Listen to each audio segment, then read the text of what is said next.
Assalamualaikum teman-teman semua. Perkenalkan, nama saya Rania Aulia Putri Zulkarnain, siswi kelas 6 SD. Saya bersekolah di SD Negeri 1 Pamotan. Pada video pembelajaran kali ini, saya akan menerangkan materi IPS tema 6, menuju masyarakat sejahtera. Nah, muatan materi IPS yang akan saya bahas adalah upaya mempertahankan kemerdekaan Indonesia dan makna proklamasi kemerdekaan Indonesia. Assalamualaikum warahmatullahi wabarakatuh. Perkenalkan, nama saya Naisila Jihan dari kelas 6B. Assalamualaikum warahmatullahi wabarakatuh. Perkenalkan, nama saya Ana. Assalamualaikum warahmatullahi wabarakatuh.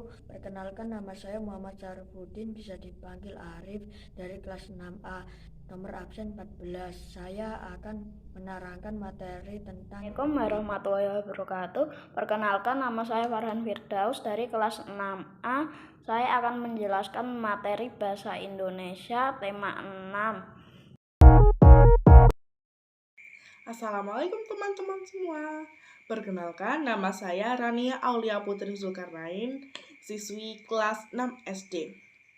Saya bersekolah di SD Negeri 1 Pamotan. Pada video pembelajaran kali ini, saya akan menerangkan materi IPS tema 6, menuju masyarakat sejahtera.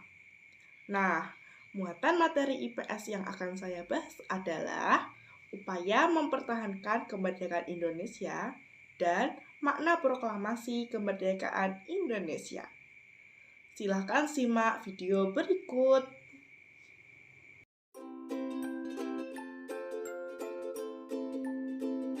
Apa yang dimaksud dengan makna proklamasi kemerdekaan? Proklamasi kemerdekaan merupakan pengumuman kepada seluruh rakyat akan adanya kemerdekaan. Pengumuman tersebut sebenarnya tidak hanya ditunjukkan kepada rakyat dari negara yang bersangkutan, tetapi kepada seluruh bangsa yang ada di dunia, serta mendapat pengakuan secara de facto dan de jure. Pengakuan secara de facto artinya pengakuan terhadap suatu negara atas dasar pelaksanaan yang nyata dari kekuasaan yang ada pada negara. Sedangkan pengakuan de jure adalah pengakuan secara resmi berdasarkan hukum oleh negara lain dengan segala akibatnya. Pengakuan ini juga dapat diartikan sebagai pengakuan resmi dengan hukum internasional. Kemerdekaan merupakan cita-cita dan tujuan yang ingin dicapai oleh setiap bangsa di dunia. Karena kemerdekaan bagi suatu bangsa dimaksudkan untuk 1. Melepaskan diri dari belenggu atau ikatan penjajah bangsa lain. 2. Dapat hidup sederajat dengan bangsa-bangsa lain yang telah merdeka dalam pergaulan antar bangsa di dunia internasional. 3. Mencapai tujuan bangsa. Siapa saja tokoh utama pada proklamasi kemerdekaan? Teks proklamasi dibacakan oleh I.R. Soekarno dan didampingi oleh Muhammad Hatta pada tanggal 17 Agustus 1945. Proklamasi kemerdekaan Indonesia berarti bangsa Indonesia telah menyatakan kepada dunia bahwa sejak saat itu bangsa Indonesia telah merdeka. Hal tersebut menunjukkan bahwa bangsa Indonesia sudah merdeka dan berdaulat, sehingga wajib dihormati oleh negara-negara lain secara layak sebagai bangsa dan negara. Indonesia juga mempunyai kedudukan, derajat, serta hak dan kewajiban yang sama dengan bangsa-bangsa lain yang telah merdeka. Indonesia menjadi negara yang bebas dan berdaulat dalam menentukan sendiri nasib negara dan rakyatnya. Bagi bangsa Indonesia, proklamasi merupakan sumber hukum pembentukan Negara Kesatuan Republik Indonesia atau NKRI. Proklamasi sebagai alat untuk mencapai tujuan negara dan cita-cita bangsa Indonesia. Nah, sekarang sebutkan beberapa arti penting proklamasi kemerdekaan bagi bangsa Indonesia. Yang pertama, proklamasi adalah alat yang digunakan untuk mencapai tujuan dan cita-cita besar bangsa Indonesia. Kedua, proklamasi merupakan puncak dari perjuangan bangsa Indonesia dalam memperjuangkan nasibnya sebagai negara merdeka. 3. Proklamasi merupakan titik puncak revolusi perjuangan bangsa Indonesia melawan penjajah. 4. Proklamasi berlaku sebagai sumber hukum bagi pembentukan NKRI. 5. Proklamasi adalah pernyataan secara de facto atau fakta pada dunia bahwa Indonesia sudah menyatakan sebagai negara yang merdeka. Yang keenam, proklamasi menandai terbentuknya NKRI. 7. Proklamasi menandai awal berlakunya hukum nasional dan akhir dari pemberlakuan hukum kolonial. 8.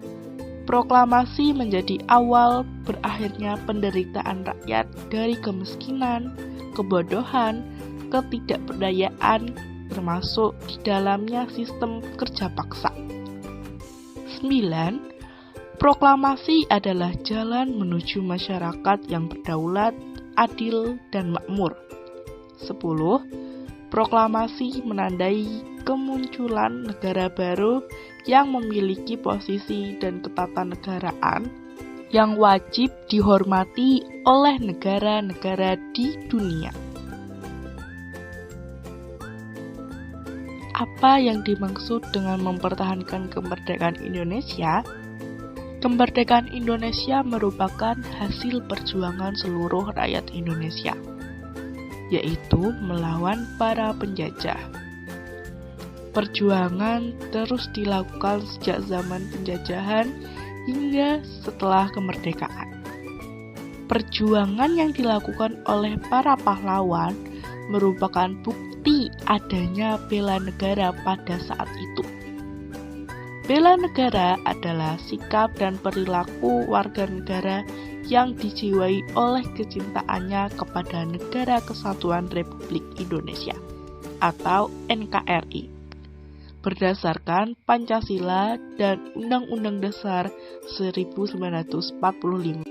Setiap warga negara memiliki kewajiban yang sama dalam masalah pembelaan negara.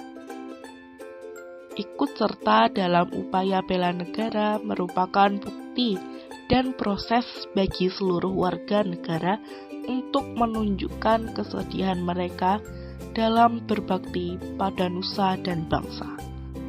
Apa saja fungsi dilakukannya upaya bela negara?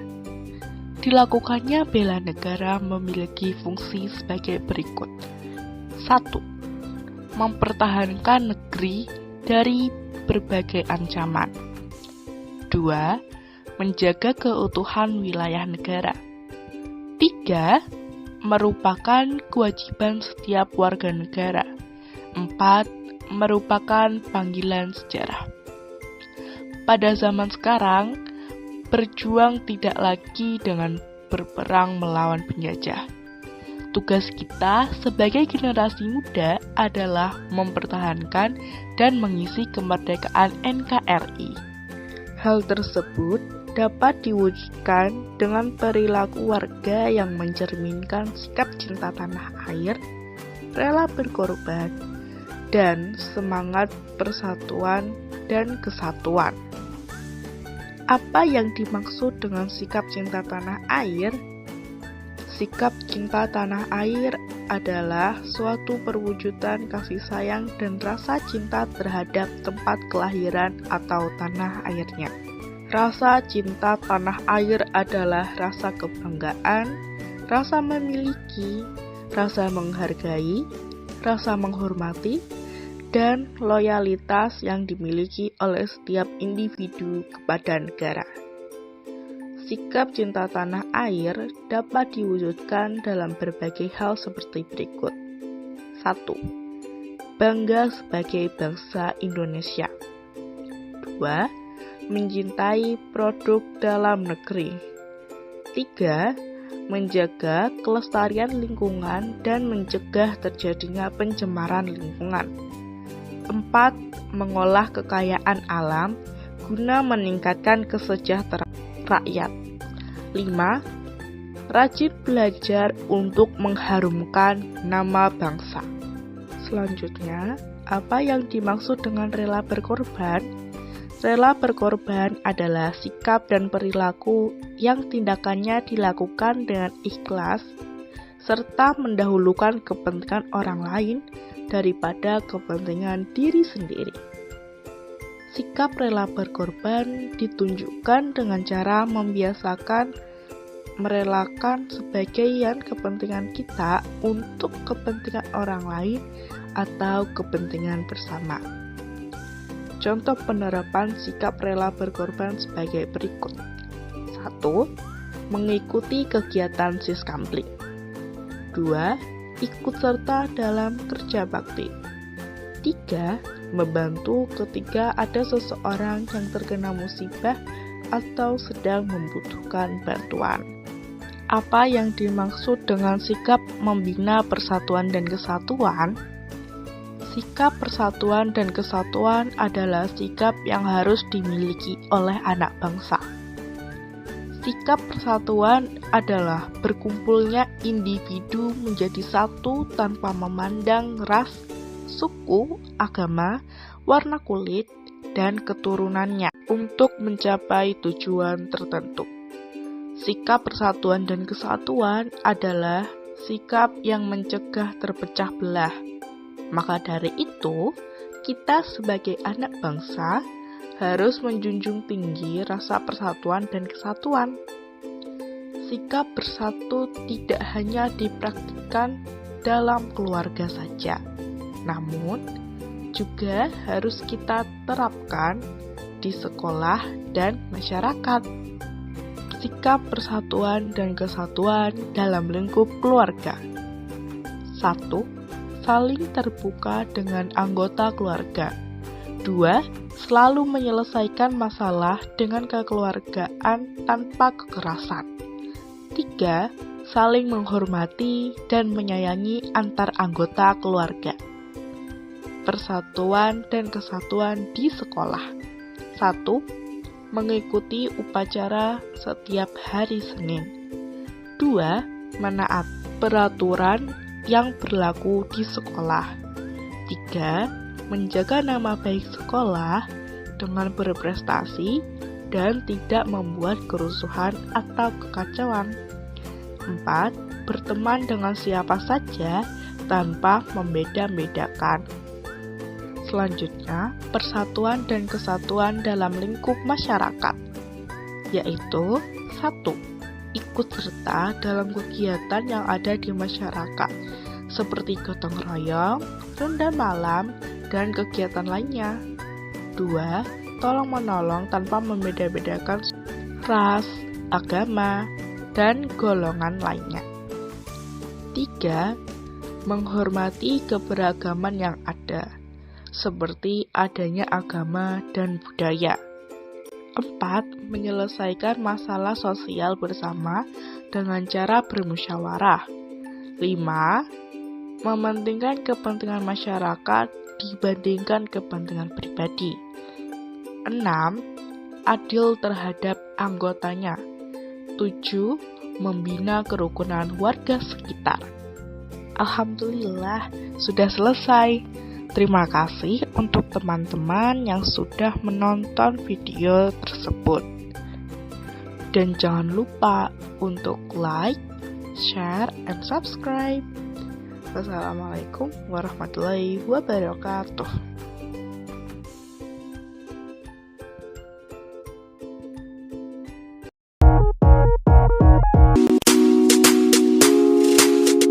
Assalamualaikum warahmatullahi wabarakatuh. Perkenalkan, nama saya Naisila Jihan dari kelas 6B.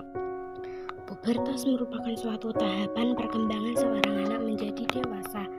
Pada perempuan akan mengalami masa pubertas pada usia 10-14 tahun. Pada laki-laki akan mengalami masa pubertas pada usia 12-16 tahun. Masa puber ditandai dengan perubahan-perubahan pada perkembangan tertentu yang tidak terjadi pada periode sebelumnya. Apa perubahan fisik remaja laki-laki dan perempuan? Laki-laki, jakun mulai tumbuh, dada bidang, tumbuh rambut halus di ketiak dan alat kelamin, suara membesar, tumbuh kumis dan jenggot. Perempuan, pinggul melebar, tumbuh rambut halus di ketiak dan alat kelamin, mengalami menstruasi, suara melengging, kulit menjadi lebih halus. Perubahan tubuh ini terjadi karena pengaruh dari perubahan hormon di masa pubertas. Pada masa pubertas, anak mengalami berbagai perubahan, terutama perubahan fisik. Masa pubertas akan dialami manusia saat remaja atau berusia 10 atau 12 tahun. Beberapa cara menyikapi masa pubertas. 1. Mendekatkan diri kepada Tuhan Yang Maha Esa. 2. Mencari informasi, bertanya dan berdiskusi tentang pubertas kepada orang yang mengerti. 3. Menjaga kebersihan alat reproduksi. 4. Menjaga kesehatan dan memilih makanan sehat dan berolahraga. 5. Selalu berpikir positif dan melakukan perbuatan yang positif. 6. Banyak membaca buku pengetahuan. 7. Memilih teman pergaulan yang baik. 8. Mengembangkan hobi dan bakat.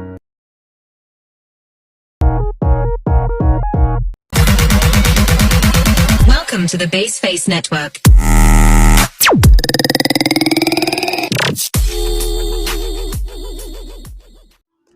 Assalamualaikum warahmatullahi wabarakatuh. Perkenalkan, nama saya Anam dari kelas 6B. Saya akan membahas PPKN tentang kewajiban warga negara dan tanggung jawab sebagai warga negara.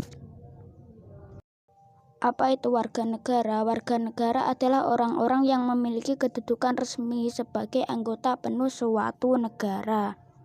Setiap warga negara memiliki hak dan kewajiban masing-masing. Berarti setiap warga negara wajib melaksanakan perannya. Peran yang dilakukan disesuaikan dengan kemampuan masing-masing. Contoh kewajiban. 1. Kewajiban di rumah.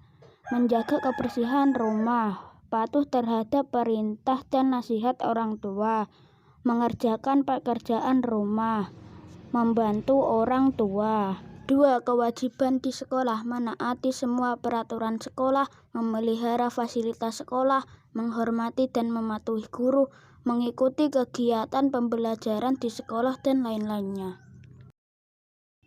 3. Kewajiban di masyarakat. Menghormati seluruh warga masyarakat, menghargai pendapat orang lain, menaati peraturan yang ada, menjaga kebersihan, keamanan, dan kesejahteraan bersama, ikut dalam kegiatan gotong royong.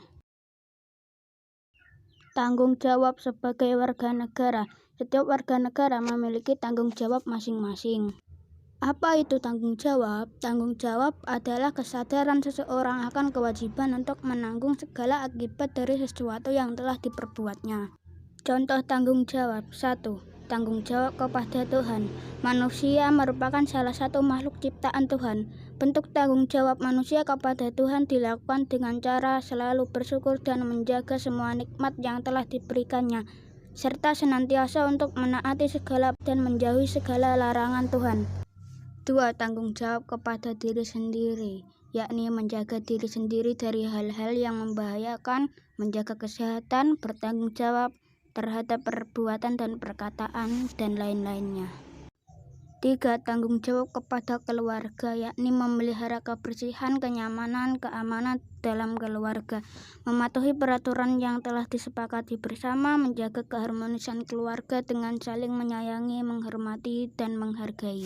4. Tanggung jawab kepada lingkungan dan masyarakat, yakni berpartisipasi dalam kegiatan yang diselenggarakan masyarakat seperti gotong royong, melakukan perbuatan positif, dan saling toleransi. 5. Tanggung jawab kepada bangsa dan negara, yakni menjaga kesatuan dan persatuan bangsa, mencintai tanah air dengan melestarikan bahasa dan seni budaya, menghargai keanekaragaman yang dimiliki oleh bangsa Indonesia, selalu mencintai produk buatan dalam negeri.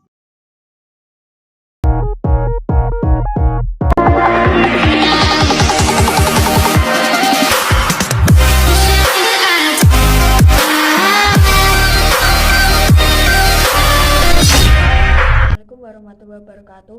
Perkenalkan, nama saya Muhammad Syarifudin, bisa dipanggil Arif, dari kelas 6A, nomor absen 14. Saya akan menerangkan materi tentang IPA, yaitu pubertas.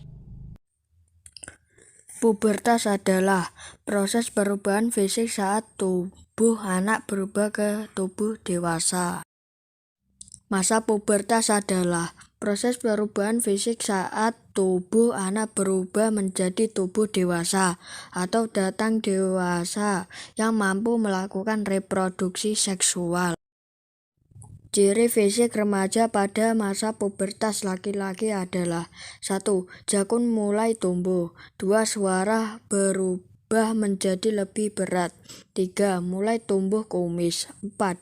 Dada lebih tegap atau bidang. 5. Reproduksi keringat semakin banyak.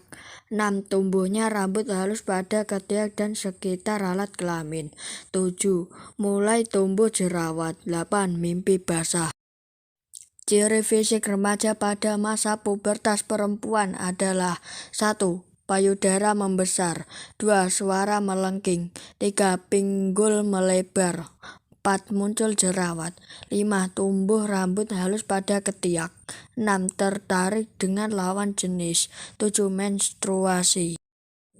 Perbedaan masa kanak-kanak dan pubertas, yaitu mulai berlangsung ketika seorang anak mencapai usia 8-10 tahun dan kemudian berakhir ketika mencapai usia 15 atau 16 tahun atau masa remaja.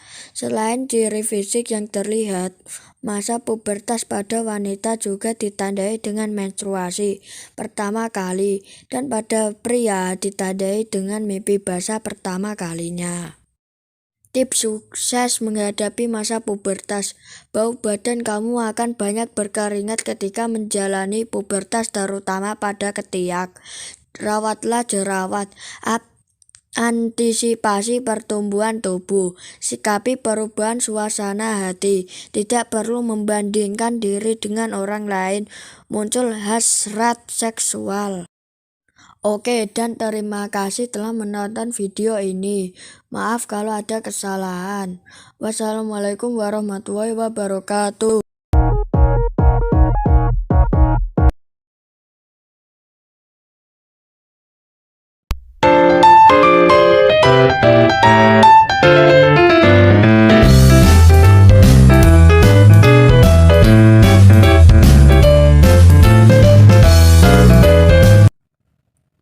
Sebutkan cara untuk menemukan gagasan utama.